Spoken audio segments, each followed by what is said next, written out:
My name is Kailash Bhosle. I am from Sanjeevani College of Engineering, Kopargaon. In this session, we are going to study about the deflection of simply supported beam with the point load. So for this unit, we have referred textbooks as well as reference books. So at the end of the session, the learners will be able to derive the slope and deflection equation for the simply supported beam with a point load. So this is a simply supported beam with a point load.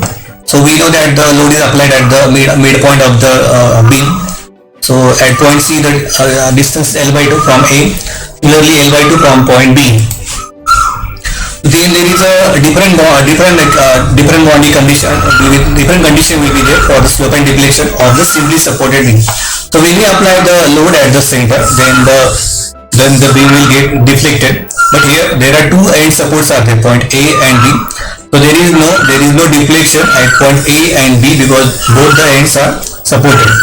There is a deflection at the midpoint, but however this beam is flat, is parallel to the horizontal, so the slope at the point C will be 0.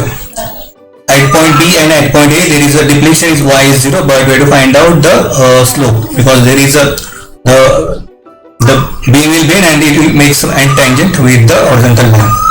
So the boundary condition for this simply supported beam will be different. So at the end support, slope, we have to find out the slope. X it is 0, what is the value of theta? But the value of deflection is 0 because it will not deflect at the end support. So at point X, when X is 0, Y is 0. This is the boundary condition at the end support. Similarly at end support A, what X equal to L, theta is 0. Slope we have to find out. Deflection is 0. When the value of X is becoming L, Y is 0. Y is deflection. And at the C point, the different boundary condition will be there. Slope is 0 because here the tangent of this line is 0. So at this point, X is L by 2, theta is 0.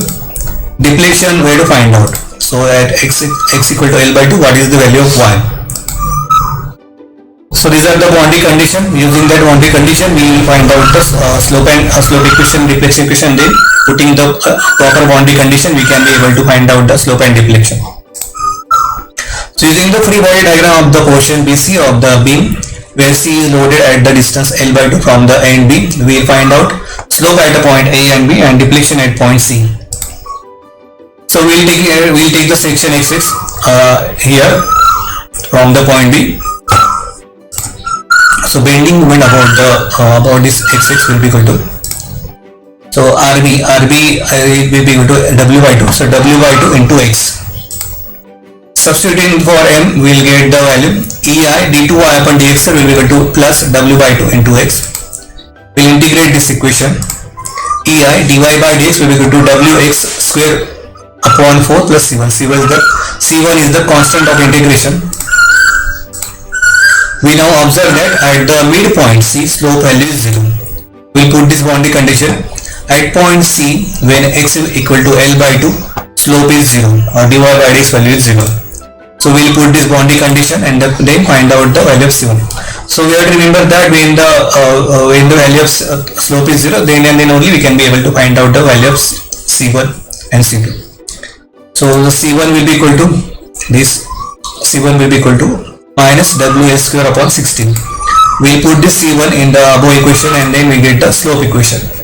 So what is the use of this slope equation? We can be able to find out the slope at point B and at point A.